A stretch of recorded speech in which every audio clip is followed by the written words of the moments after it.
How you doing, everybody? I have Brother William Dailey. Brother Dailey, can you introduce yourself? What's going on? This is Brother Will Dailey. I'm a fall 1996 initiate of the Beta Talk chapter. Line number 7, line name Hero Gramont. Line uh, theme was the 9 pneumatic priests of the 13 Nubian decrescents. Okay, okay. So Brother Dailey, um, can you? I know it was years ago, right? But can you kind of walk us through, like, what was your experience like as a Beta Talk aspirant, as somebody on campus trying to join the chapter? Okay, brother, I'm going to endeavor to answer this question. I am having some connection issues on my end. I don't know if it's disjointed on your end, but if we have a clean copy, then I'll just go ahead and proceed. I also would like to remind you that I am in one of my jobs, I'm an attorney, and in my other job, I'm a judge. And so I'm going to be very careful with what I say in response to that question. But the biggest thing is that it was important then, as I believe it really should be important now, for the chapter to get. And so there was an opportunity for me to introduce myself to the brothers on the yard. I was at Xavier from 94 to 98. And the concept of the yard is very different, I believe, now than what it was then. This was in the days before personal email accounts and social media and things along those lines. And so a lot of our socialization as college students took place outside.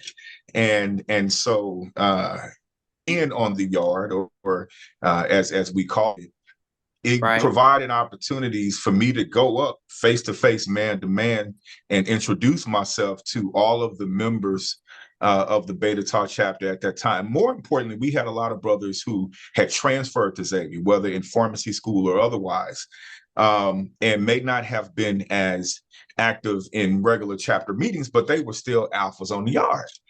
Right. And so I needed to introduce myself to those men as well.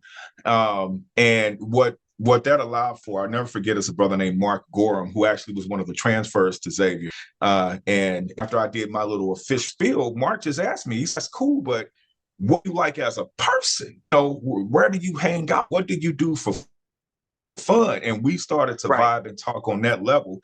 And it provided an opportunity for me to see whether or uh, not just from a social perspective, but in terms of core values and beliefs, were these men that I was attempting to become in association with, did we share some of the same thoughts and philosophies and convictions? And what I was Right. that we did. And I got to see a different side of these guys over the course of the next several, well, in my case, years, because I initially started that journey in the 95, but I was late. I was late, and more late. And so when I started to introducing myself to the guys in 95, it was, yeah, let's just say it was late for that time span. And so I had a whole nother year to make myself known and become acquainted with Right. the men on the yard. Right. Okay. Absolutely. Absolutely. I know from my own experience, right? Like, as you're trying to join this chapter, very prestigious chapter, one that controls and dominates the yard, right? It could be somewhat intimidating to go up and to try to forge relationships with these brothers, right? But yet and still, we both accomplished it. We both accomplished that. Um, Yeah, right. so, so brother, so what was your experience in chapter? Like, when you finally got in chapter, right? What was that experience like, right? Because I know, being in chapter, it may present some challenges, right? So, how did y'all navigate some of those particular challenges that y'all faced during y'all's time, and just have a fun experience? Okay, well, it's interesting because the beautiful thing about Beta Tau, and then also I think you will see this about Xavier, is that there is such a wide variety and diversity of personalities, and it just so happened that in 1995, that line, I'm not sure whether it was first or the last, but it certainly was the one line I knew of from my Xavier, where, then 5 to 10 years of graduation, every brother on that line had a doctorate degree. Oh And wow. so those were some intellectual cats. They were. I'm just gonna say intellectual. They were very academic Right. and studious, and it's fun. They kicked it and whatnot. My line, likewise, in '96, we had some intellectual gentlemen, but then we also had some social challenges. I would say, and what I mean by social challenges is that we had a different persona in terms of the way in which we engaged in relationships, plural, with Okay. individuals who we came into contact with on the internet. And Right. so when you merged those two, a chapter, then it provided for some very, very fun and interesting good of the hood sessions at our chapter meetings. I'm hopeful that there's still a good of the hood that takes place in Right. the chapter meetings, and we had some good times when we did the good in the hood.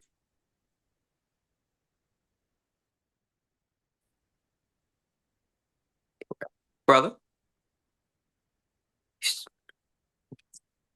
we're good. Can you hear me? Yes, I can. Okay, yeah, yeah, yeah. We have something similar to that. We still do. We still do. Um, okay, okay. So, how long did you spend in chapter? So you pledged your your sophomore junior year. Junior year, yeah, junior Okay, year, okay. yes, And you are a fall initiate. correct. Now, at that time, really, um, all of the lines were fall lines. There had been a spring, I think, 90 and a spring 91 that took place because the chapter was coming off of it had been a national moratorium. And so I think there were some spring lines in 90 or 91 at Beta Tau. But after that, every line from excuse me, and there was a fall, spring and fall 91, from fall 91 all the way through 99. All of the lines were fall lines, and probably for the first part of the next decade. Right. And some kind of way, there were some spring lines. And from what I understand, the university is now back on the fall schedule, uh, Yes. which which I liked, because what that would provide is that if you had any seniors on the line, one of my line, James, was a senior when we crossed, you still get a semester on the yard. You still get a Right. semester to be in the fraternity, Right. a full semester to be in a fraternity, versus what you would find if you did a spring line. Right. I'm spring 2023. I'm the last spring line that Beta Tau crossed, right? Ever since me, Okay. it's been fall lines because like you said, that's a policy of the university. Every organization now only can cross fall lines. So yeah, so they're going back to that tradition. So okay, so how many brothers were on your line, and which brother on your line? I know this might be a controversial question, but which brother on your line did you connect with the most? Did you have the best relationship with, and still do? Okay. Okay. So we had 9 brothers on my line. There was a young man who pledged at uh, Pi Theta chapter at Coppin State in the spring Okay. of '96, and like the Okay. day after he crossed, he transferred to Xavier.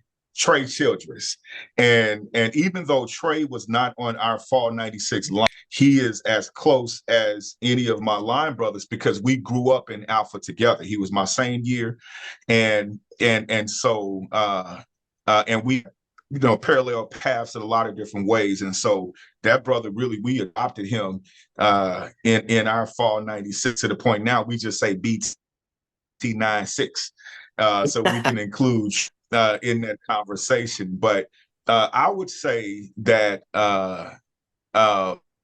there um, at the time we were at Xavier, of my line brothers, it was two that I probably had most of my bonding experiences with. That was my Trey, Alejandro, Rashad Perkins.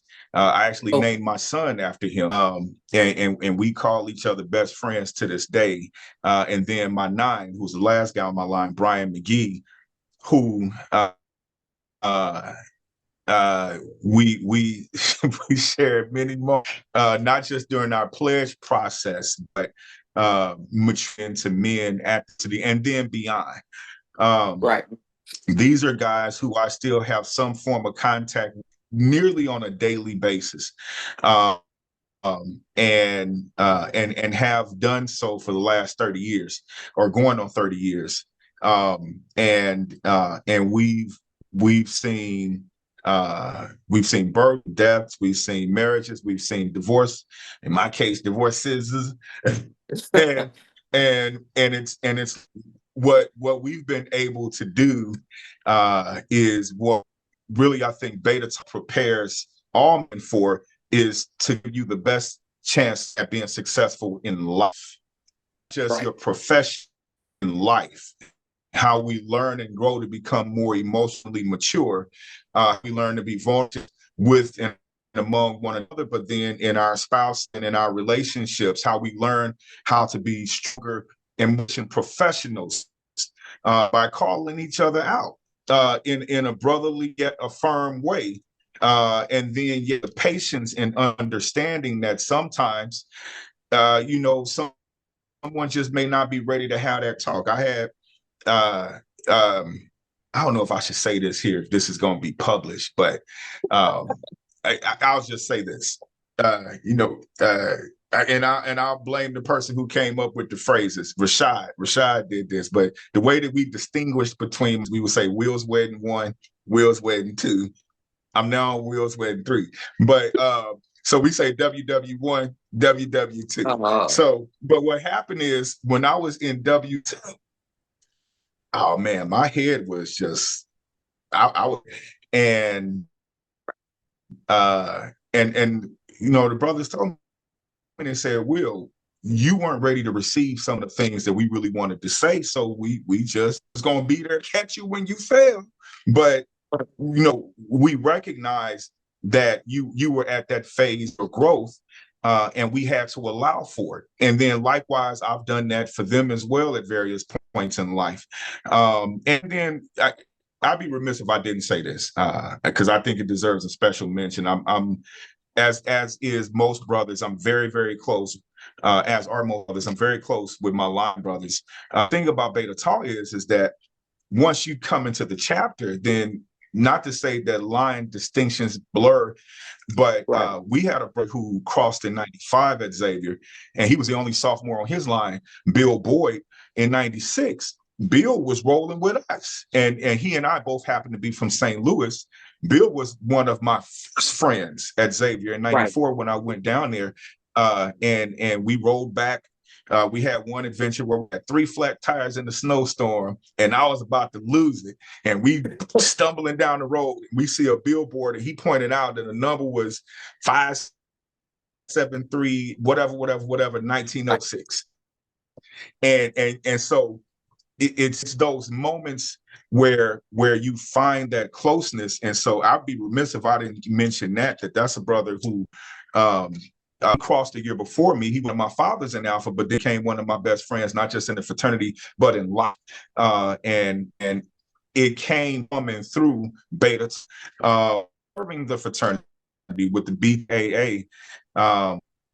I've had opportunities to spend more time with some brothers. Fall 91. When we were on the yard, these guys were legends, even though they were just 5 years older than us. And we're Right. hearing about John Jackson and Lance Parrott and some of these other guys. We were like, wow. And then I got to see the more personable side of these guys and Right. serving the Right. BTAA and working in the fraternity afterwards. I have to remind to this day that his Cubs is never going to be as great as Cardinals. But yeah, this man is brilliant. He what Right. 3 or 4 PhDs, and you Right. get to the thing that I think is unique about Beta Tau with respect to Alpha, but maybe unique in terms of the Divine Nine at Xavier, is that you're going to have so many people who are at the heights of whatever the profession is that they're in that you have direct access to. Absolutely. And I know Absolutely. that if I needed to call or text John or Mitch or Leonard or Larry Perkins, actually in town, if I needed to contact any of those guys at any time, that they would receive my call and respond into the mid '80s through the end of the experience came uh, to campus, not probably all of the '99. And then after 2000, I said, I guess I gotta stay home and start matriculate where I'm Uh, at. But we and that's the beauty of this association, is that we have an opportunity to connect with so many people on a personal level. We can move beyond all the formalities and the Robert's rules and everything else, and just make it plain and recognize similarity or even the differences and learn and grow with those interactions. And so it's a beautiful thing. Beta Tau is a beautiful thing. it truly is. And, me as a young brother, right? My experience graduating and coming through the Beta Tau Alumni Association, and now having the opportunity to meet a brother like you. I don't know if you know this, but I'm starting law school in the fall. I'm All attending right. Loyola All right. University. So to just have an opportunity to connect with a successful brother like you that has already walked the path that I'm trying to walk now is a great opportunity, right? So I understand exactly what you're saying. And okay, so speaking about pro fights, you mentioned Brother Bill, you mentioned Brother Jackson, right? I was actually about to ask you which pro fight impacted you the most while you were in chapter. Woo, I man. know that. Look, I know that's a controversial question too. It's tough because I was a junior when I crossed, so I only had a semester. Most of fall '95, and the brothers that were from '94, '93 graduated um, in the, I guess, the spring of '97, and Okay. so most of them left. I can certainly say this for that '96, '97 school, some people who had a phenomenal impression. First, Fred Phillips, the late great, he was a 7 from fall '95, went on to become a physician and passed away way too soon. But Fred was just one of the nicest guys. But he was an SGA president. Before him, the 7 from '94, Delbert, he was always in not just but in Alpha, the brothers with the highest GPA. That was Daryl Rubin. Right. Brilliant, highly intellectual individual, and also a phenomenal leader. I had got to spend some time with Rubin and Kerry Sterling. Kerry Sterling was the 9 from fall '95, Ephesians, which means desire. He talked about his desire, and Kerry Sterling was over best. Uh, in I guess that spring of spring '97 was '96. Vibing on reality. That was the theme for Spring Fest that year. And Kerry was another one who just really took me under his wing and was instrumental in me becoming an alpha. Probably for our process and beyond, who I would say was who stood out. Uh, those gentlemen, absolutely. Mentioned Bill Boyd already, but I got credit to Nolan Knight. Nolan Knight, he plays fall '94. He's a Deuce fall '94, and phenomenal attorney down in Dallas now. And Nolan really showed us what it meant to love the fraternity and get beyond some of the slogans and the poetry, but really what it means to have alpha in your heart. Nolan Knight Right. epitomized that for my line, and demonstrated for us what that standard should be for any line that we have the privilege to the fraternity, even to this day, to really recognize meant. So Nolan Knight definitely was influential. Another person from fall 90, I think it's fall 94. Yeah, he was 94 as well. Kenny Johnston, who does film production and things in LA, was instrumental in terms of our process in learning about alpha and becoming that we were. We had those were the ones who I would say probably were some of the most influential, but we also had an opportunity during our time while we was there to meet some alphas who had came through in the 80s. Whenever we saw somebody, I think we'd be at Walgreens one time, somebody was jacket and say they came, we were in awe. Now, when I came back to Xavier in 2000 and something, it was 10 or so years after I crossed. The guys in the yard were not as impressed as we were when we met brothers who had came from those earlier decades. But Okay. we had a chance to meet some of those folks. Carl Connor, I can't fight per se because he was our chapter advisor, but Carl Connor was not only one of the most influential alphas in my. Connor was one of the most influential people development as a professional, even to this day. And in fact, are you going to Loyola in New Orleans or Chicago? New Orleans. Carl Connor's your guy because Carl went to law school at Loyola, was the Okay. president of the. As a matter of fact, I think he was the first Black president of the Loyola Alumni Association. Went on to Oh get an wow. LLM from Columbia. Um, was the general counsel or maybe the director of governmental affairs, P. Amico, did its more critical times. Carl is Beta Tau. And the nephew of Nick Connor, who was also Beta Tau back in the 40s.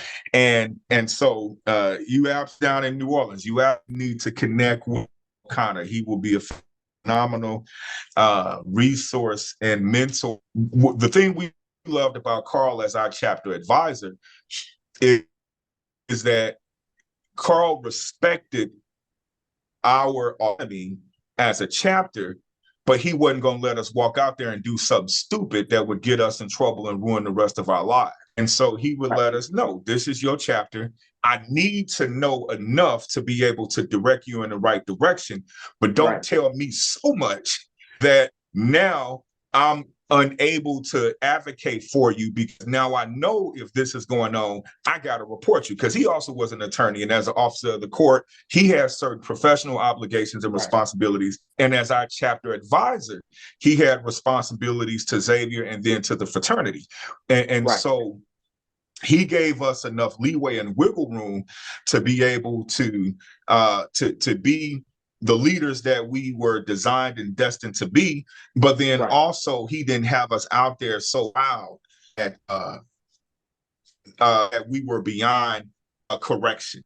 And then he motivated us. He absolutely motivated us because he saw things in us that we may not have saw in ourselves. And I'm kind of go script a little bit and say to you, Brother Perkins, you have those same kind of attributes. I've already told and brothers on the executive committee of BTAA have agreed to me. You've stood out among the younger alumni of BT by your initiative, and so I want to support and to encourage you and to say to you for your law school, let nobody tell you otherwise.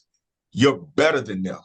You're better than a lot of times people say, oh, don't get the big head and get arrogant or whatever else, brother. I'm telling you, better than them. Nothing that you cannot accomplish and succeed, not just survive, but to thrive and exceed what those expectations are because you came through Xavier and you came through Beta Tau.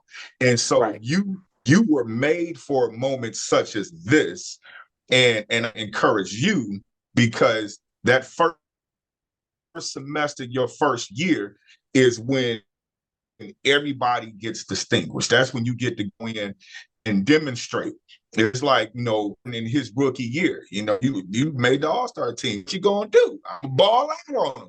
And so that's opportunity that first semester, your first year, to do those great things that we all know that you're capable of doing. And so anything that I can do personally for you on that journey, I will absolutely do, as well as if you have not met them already, make sure that you are in connection with Carl in New Orleans. My line brother Rashad, who I mentioned, he's in Baton Rouge.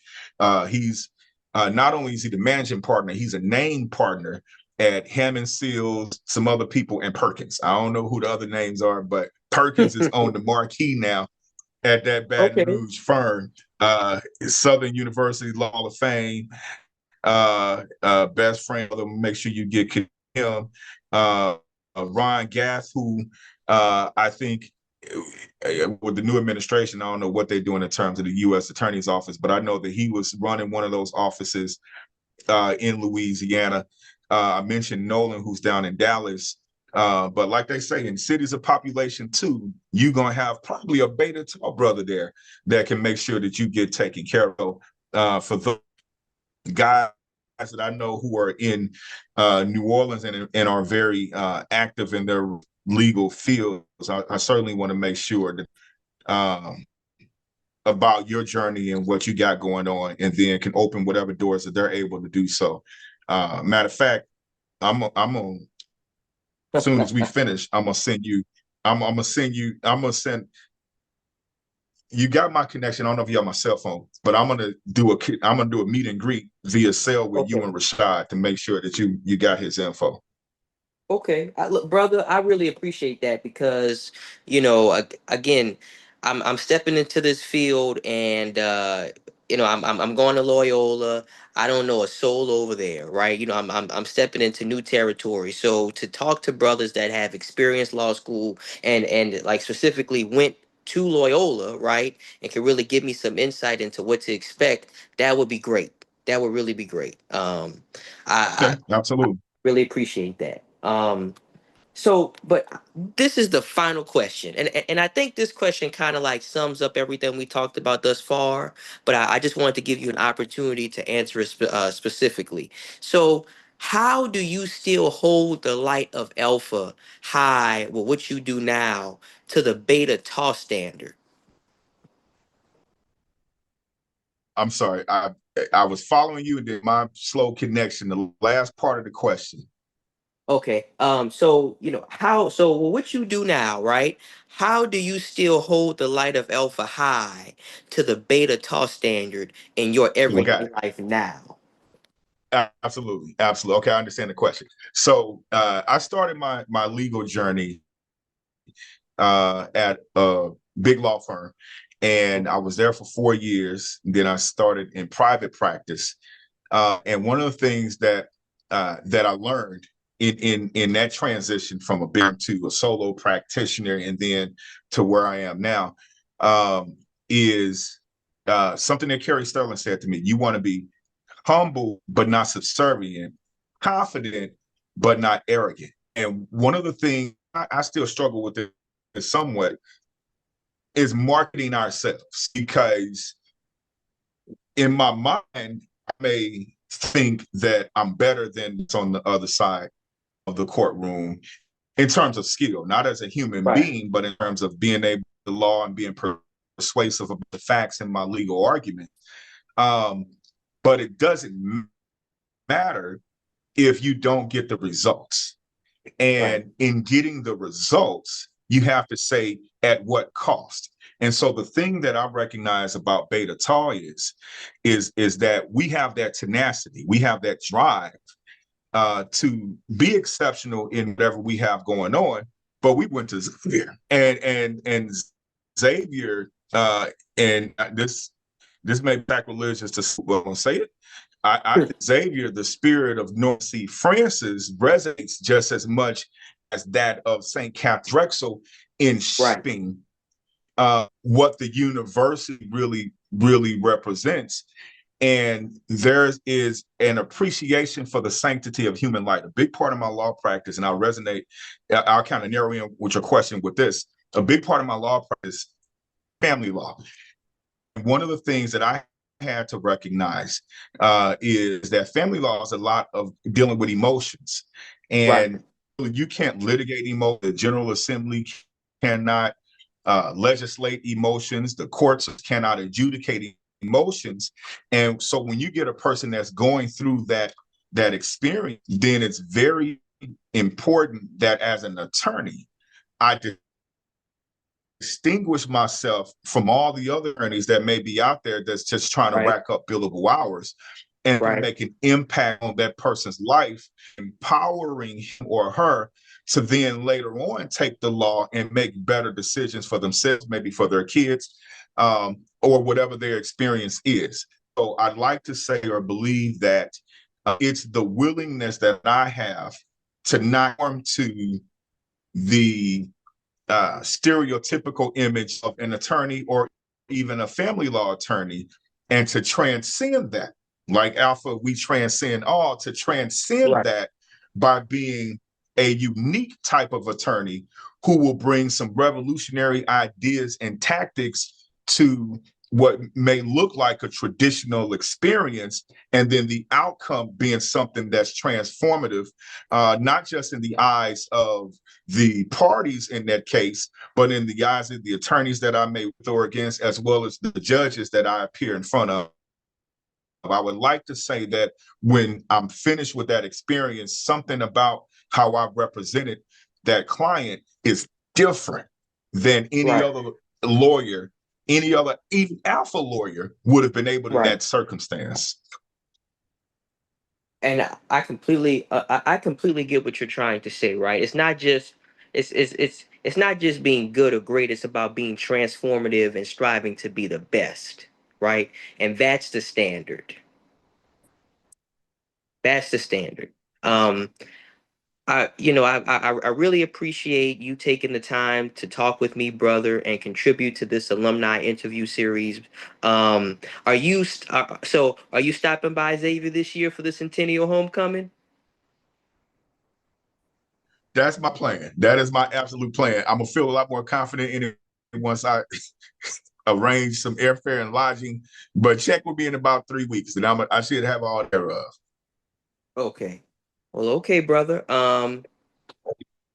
Thank you so much. I really appreciate it. All right. And let me see. Got All right.